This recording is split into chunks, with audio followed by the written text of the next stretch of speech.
Jandiala jail में मुलाकातों का रोज था। बानी पीटीआई से मुशर्रफ बीबी की मुलाकात हुई, कुछ सियासी लोगों की मुलाकातें भी हुई हैं। तो एक क्लैरिटी जो अभी तक चेयरमैन पीएसी से मुताल्लिक गुज़श्ता रोज़ खान साहब ने कहा था कि कल तक फाइनल डिसीजन हो जाएगा, तो क्या डिसीजन हुआ? और फिर मुज़ाकरात के हवाले से कोई हतमी फैसला हो सका कि करने हैं तो किससे करने हैं? इस हवाले से कोई डिसीजन लिया गया आज की मुलाकातों में? जी, अस्सलाम वालेकुम। सबसे पहले तो रेहान साहब, जी मैं तो इस टॉपिक पे ज़्यादा बात नहीं कर सकती, क्योंकि ना ही मैं कोर कमेटी का हिस्सा हूँ, ना ही मैं उन लोगों में मौजूद थी जो खान साहब से मिलने गए।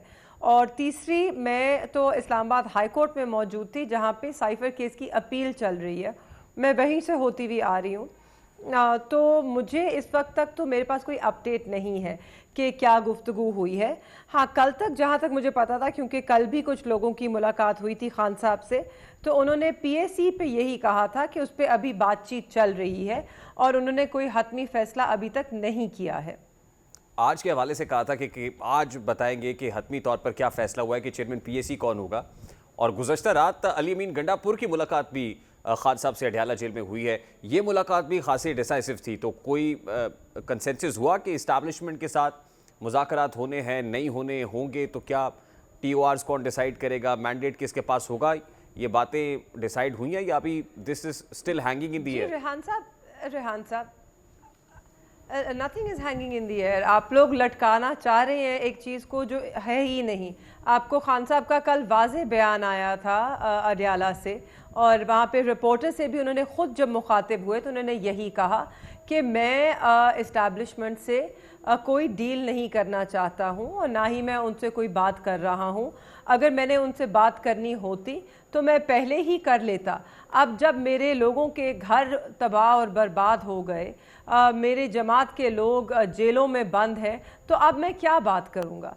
तो उन्होंने बड़ा वाज़े पैगाम दिया है कि वो इस्टेब्लिशमेंट से टॉक्स में नहीं हैं, ना जाना चाहते हैं, ना वो कोई दावत दे रहे हैं। वो एक असूली मौक़िफ़ पर खड़े हैं। और वो उन्होंने ये भी कहा, आपको पता है 2 दिन पहले उनका बयान आया था कि 9 महीने तो क्या, उनको 9 साल भी गुजारने पड़े पाबंद सलासल, तो वो तैयार हैं, मगर वो अपनी आवाम का सौदा नहीं करेंगे। मगर फिर ये 3 रुकनी कमेटी किस लिए है जो खान साहब ने बनाई है? नहीं जी, कोई कमेटी नहीं बनाई। ये कमेटी 1.5 साल पहले बनी थी, और मैं बता दूं, और तब मुज़ाकरात के लिए बनी थी। और तब किस नुक्ते पे मुज़ाकरात के लिए बनी थी? बर वक्त इलेक्शंस के लिए।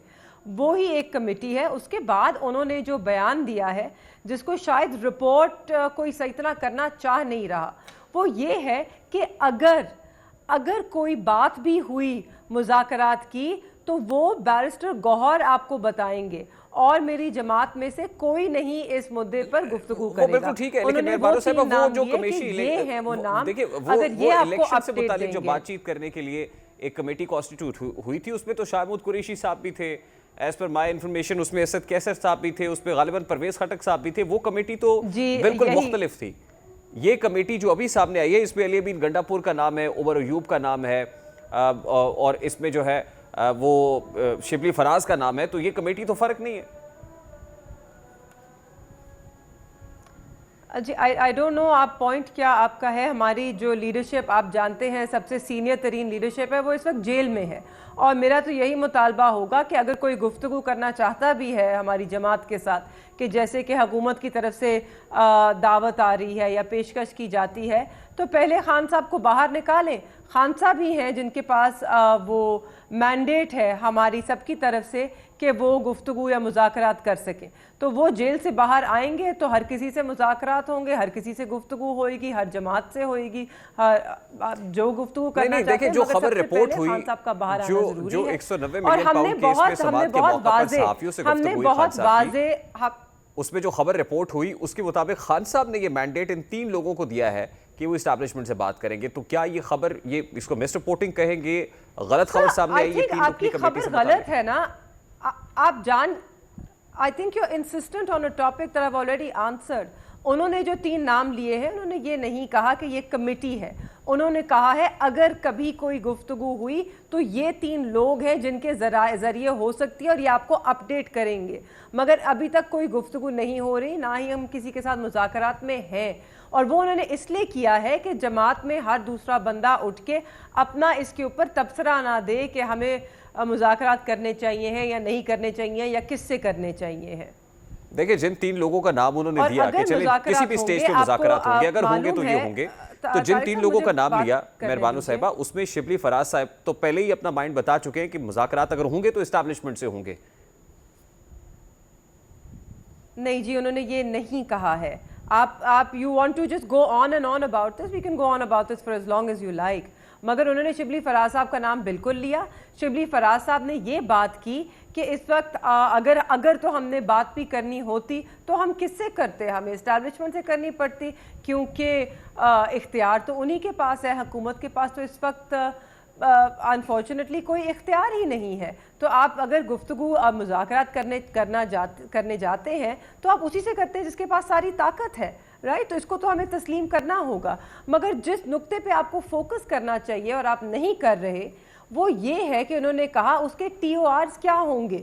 کیا ہم نے مذاکرات اس بنا پر کرنے ہیں کہ ہمارے کیسز ختم کر دیں, خان صاحب کو باہر نکالیں, ہمارے لوگوں کو چھوڑ دیں؟ نہیں, مذاکرات ہم نے کرنے ہیں کہ ہم اس ملک میں کیسا نظام چاہتے ہیں.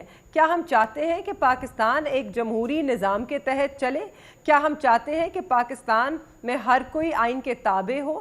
کیا ہم چاہتے ہیں کہ جو آئینی حدود ہے اس کے اندر رہ کے ہر محکمہ, ہر ادارہ اپنا کام کرے؟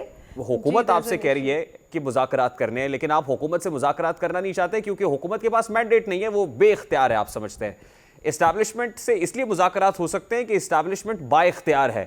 میں پوچھ ہی رہا ہوں کہ کیا اسٹیبلشمنٹ بھی آپ سے مذاکرات کرنا چاہتی ہے؟ آپ کو کوئی ایسا سگنل ملا ہے کہ اسٹیبلشمنٹ بھی آپ سے بات چیت کا ارادہ رکھتی ہے, خواہش رکھتی ہے؟ جی, اس وقت میرے خیال میں تو یہ جو ساری گفتگو ہے مذاکرات کی, یہ صرف اور صرف لوگوں کی نظر اوجھل کرنے کے لیے ہے ان چیزوں سے جو اصل میں پاکستان کے مسئلے مسائل ہیں. نہ حکومت سنجیدہ ہے مذاکرات کی, نہ اسٹیبلشمنٹ کی طرف سے کوئی پیشکش آئی ہے, نہ پاکستان تحریک انصاف کو دلچسپی ہے مذاکرات کی. اس وقت کوئی مذاکرات نہیں کرنا چاہتا. مگر میں آپ کو بتا دیتی ہوں کہ پاکستان تحریک انصاف کیا چاہتی ہے. ہم چاہتے ہیں کہ پاکستان میں حقیقی طور پر جمہوری نظام ہو, اور اس کو ہم یقینی تبھی بنا سکتے ہیں جب سب سے پہلے ہم لوگوں کے ساتھ ان کے مینڈیٹ کا انصاف کریں گے. جب وہ انصاف ہوگا, جب ہمارے ادارے مضبوط ہوں گے, جب ہماری عدالتیں جو ہیں وہ جیسے منصور علی شاہ صاحب نے کہا اسٹرانگ, انڈیپینڈنٹ اور روبسٹ ہوں گی, تو تبھی باقی ادارے اس ملک میں پھل پھول سکتے ہیں, ڈیولپ کر سکتے ہیں, اور تب ہی ہماری معیشت مضبوط ہو سکتی ہے. ایک پورا سسٹم ہے, ایک نظام ہے اسٹیٹ کا جس کو ہم نے مضبوط بنانا ہے, اور پاکستان تحریک انصاف کو صرف اور صرف اس نظام کو مضبوط بنانے میں دلچسپی ہے. اور وہ ہم تبھی کر سکتے ہیں جب ہم سب یہ فیصلہ کریں کہ ہم سب آئین کے تابع ہوں گے, اور ہم آئین کی جو حدیں ہیں اس کے اندر رہتے ہوئے کام کریں گے. آپ نے جسٹس منصور علی شاہ صاحب کے ریمارکس ریفر کیے آج کی سماعت کے. آج مختلف ہائی کورٹس نے جو تجاویز دی تھی ان کو پبلک کرنے کا بھی کہا, اور اب وہ تجاویز یا سجیشنز جو سپریم کورٹ تک پہنچی تھی سامنے بھی آ رہی ہیں. پشاور ہائی کورٹ نے آج ہی یہ ظاہر ہے جو تجاویز سپریم کورٹ میں آئی اس میں یہ بات ریویل ہوئی ہے کہ پشاور ہائی کورٹ کے ججز کو بھی اپروچ کیا گیا اور پولیٹیکل میٹرز میں اپنی مرضی کا ڈیسیژن لینے کے لیے ان پر پریشر ڈالا گیا. پشاور ہائی کورٹ میں یہ ہوا ہے. KPK جہاں پاکستان تحریک انصاف کی حکومت ہے, مسلسل تیسری بار ہے, جہاں کے بارے میں تاثر ہے کہ تحریک انصاف کو وہاں سے ریلیف ملتا ہے, پشاور ہائی کورٹ یہ کہہ رہی ہے. تو کس حد تک یہ معنی خیز ہے, کتنا امپورٹنٹ ہے پشاور ہائی کورٹ کے ججز کا یہ کہنا؟ میرے خیال میں ہر ہائی کورٹ کے ججز کی طرف سے آپ کو یہی ایک نقطہ آئے گا, کیونکہ آپ بھی جانتے ہیں کہ دباؤ کہیں اور سے آتا ہے, مداخلت کہیں اور سے ہوتی ہے. حکومت میں جو بھی ہو مداخلت تو وہیں کی وہیں رہتی ہے, اور یہی ہم کہہ رہے ہیں کہ آپ کو اس سسٹم کو درست کرنا ہوگا, ورنہ نہیں تو بہت دیر ہو جائے گی. باقی آپ جتنے بھی